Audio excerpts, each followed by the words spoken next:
इस फिल्म की कहानी 8 छोटे छोटे लव अफेयर्स के बारे में है जो किसी न किसी तरह हर एक कपल से कनेक्टेड है। अब इस 8 लव अफेयर में हमें क्या क्या देखने को मिलता है, आइए जानते हैं। इस फिल्म का नाम है डीजीओ।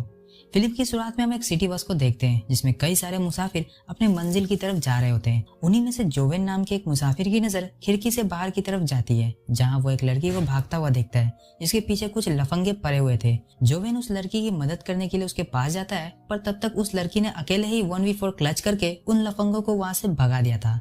वो लड़की अपना नाम सेनोरा बताती है और जोवेन को एक कैप्टन की यूनिफॉर्म में देख उसे अंदर ही अंदर कुछ होने लगता है। सेनोरा जोवेन को सीड्यूस करते हुए कहती है कि अगर तुम अपने नाव में मुझे फेरी तक ले जाओगे तो मैं तुम्हें फ्री में घबाघब करने दूंगी। अब ये सुनकर जोवेन को लगता है कि ये लड़की जरूर पागल है और वो उसकी बातों पर ज्यादा ध्यान न देते हुए बस की तरफ आगे बढ़ने लगता है।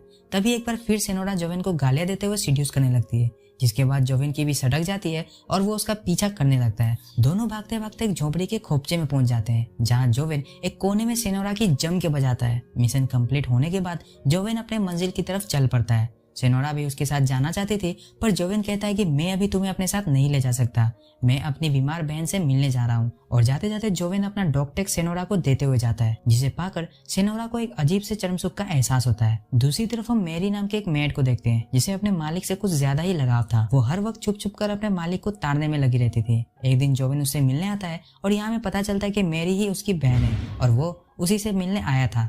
जाते जाते जोवेन मैरी के हाथों में एक ठोंगा देते हुए जाता है और कहता है कि इसे माँ को दे देना। अब क्योंकि जोवेन पूरे 3 साल बाद मैरी से मिलने आया था और बिना चाय पानी पिए ही जा रहा था, तो मैरी उसे रुकने के लिए कहती है। दोनों पार्क में बैठकर धुआंबाजी करने लगते हैं। उसी दौरान जोवेन खुले आसमान के नीचे प्रकृति का मजा लेते हुए मैरी के साथ घपाघप करने की कोशिश करने लगता है, लेकिन मैरी साफ साफ मना कर देती है। लेकिन जोवेन हार मानने वालों में से नहीं था। वो जबरदस्ती ही मैरी के साथ शुरू हो जाता है। पहले तो मैरी जम के विरोध करती है, लेकिन कुछ देर बाद वो खुद को जोवेन के छोटे चेतन के सामने सरेंडर कर देती है।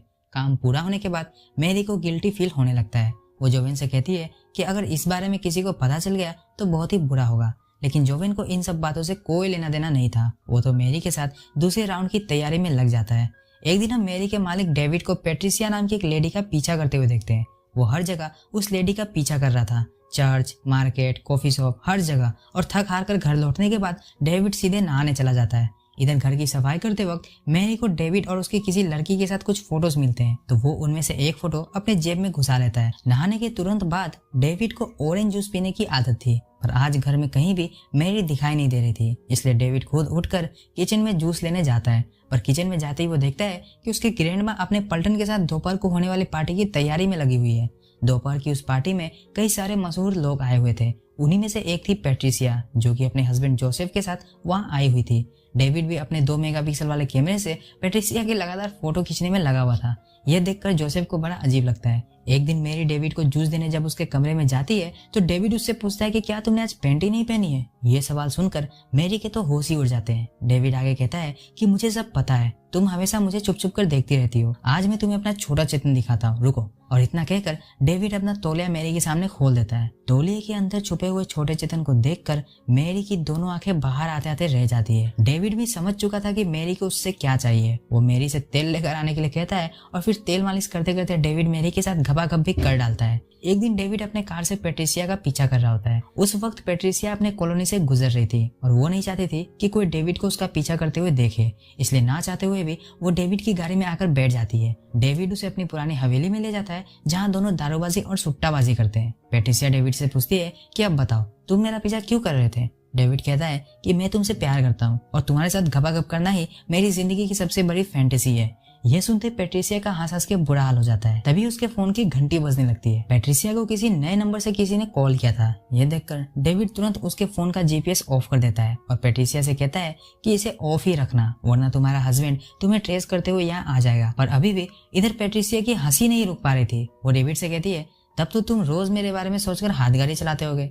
डेविड कहता है कि हाँ, मैं जब 9 साल का था तब से तुम्हें सोचकर हाथ गाड़ी चलाता आ रहा हूँ और मुझे यकीन नहीं होता है कि तुम मेरे सामने बैठी हुई हो। पेट्रिसिया कहती है कि यकीन तो मुझे भी नहीं हो रहा है कि मैं यहाँ बैठकर तुम्हारी बातें सुन रही हूँ। डेविड पेट्रिसिया से उसके सेक्सुअल लाइफ के बारे में पूछता है।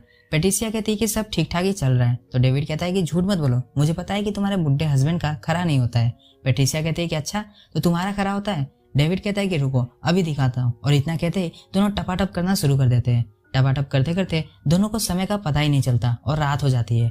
पेट्रिसिया फटाफट से अपनी पैंटी ढूंढने में लग जाती है पर उसे वह पैंटी मिलती ही नहीं है। तो डेविड पेट्रिसिया से कहता है कि तुम टेंशन मत लो, यही कहीं पड़ी होगी, मुझे मिलते ही मैं तुम्हारे घर उसे कुरियर करवा दूंगा। पेट्रिसिया कहती है कि इसकी कोई जरूरत नहीं है और तुम अब से मेरा पीछा मत करना, वरना कहीं अगर मेरे हस्बैंड को पता चल गया तो वो तुम्हें गोलियों से भून डालेगा। इधर जब पेट्रिसिया अपने घर लौटती है तो उसका हस्बैंड जोसेफ उससे पूछता है कि तुमने अपने फोन का जीपीएस क्यों ऑफ किया हुआ था।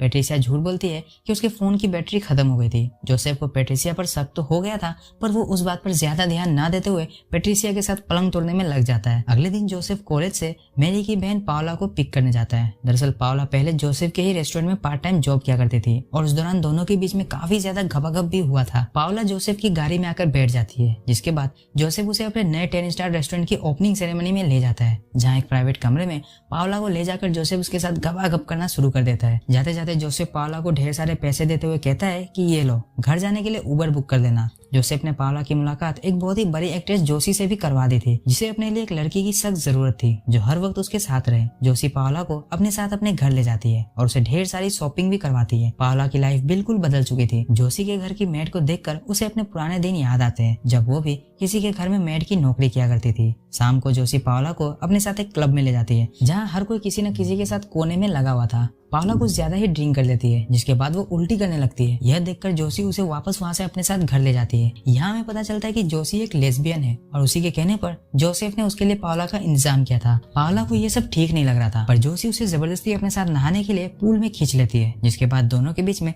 लेस्बियन वाला काम चालू हो जाता है। पर पावला को अभी भी ये सब सही नहीं लग रहा था। हालांकि उसे जोशी के साथ करने में मजा तो आया था, पर जोशी जिस तरह से उसे अपने किसी बॉयफ्रेंड की तरह रख रही थी, ये देखकर पावला बहुत ही ज्यादा अनकंफर्टेबल हो जाती है। ये देखकर जोशी पावला से कहती है कि ठीक है, तुम्हें अगर जाना है तो जाओ, लेकिन दोबारा यहाँ मत आना।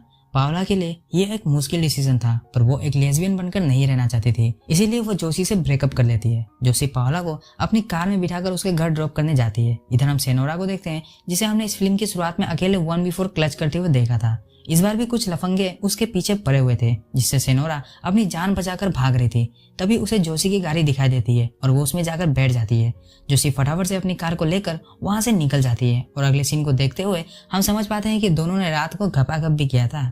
अब इससे पहले कि सेनोरा की नींद खुल पाती, जोशी उसके सामने कुछ पैसे रखकर चुपचाप वहां से निकल जाती है। लेकिन तभी सेनोरा वहां आ जाती है और जोशी को उसके पैसे लौटाते हुए कहती है, कल रात को मुझे तुम्हारे साथ करके बहुत ज्यादा मजा आया और उस हिसाब से मुझे तुम्हें पैसे देने चाहिए, बट अफसोस कि मेरे पास तुम्हें देने के लिए फूटी कौड़ी नहीं है। जोशी सेनोरा को अपने साथ ले जाना चाहती थी, पर सेनोरा जाने से मना कर देती है, क्योंकि वो अभी भी जोवेन के आने के इंतजार में थी, जिसने जाते जाते उसे अपना डॉग टैग दिया था। तभी जोवेन भी वहाँ अपने हाथों में फूल लिए हुए आ जाता है, जिसे देखकर सेनोरा की खुशी का कोई ठिकाना ही नहीं रहता। वो तुरंत जोवेन के साथ जाने के लिए राजी हो जाती है। यह देखकर जोशी को बहुत बुरा लगता है, क्योंकि उसने जैसे तैसे करके सेनोरा को अपने साथ चलने के लिए मना ही लिया था। पर फिर भी सेनोरा की खुशी को देखते हुए जोशी खुले मन से सेनोरा को अलविदा कहकर उसे जोवेन के साथ जाने के लिए परमिशन दे देती है। और यहाँ हम जोशी के उदास चेहरे को देखकर समझ जाते हैं कि उसे कितना ज्यादा बुरा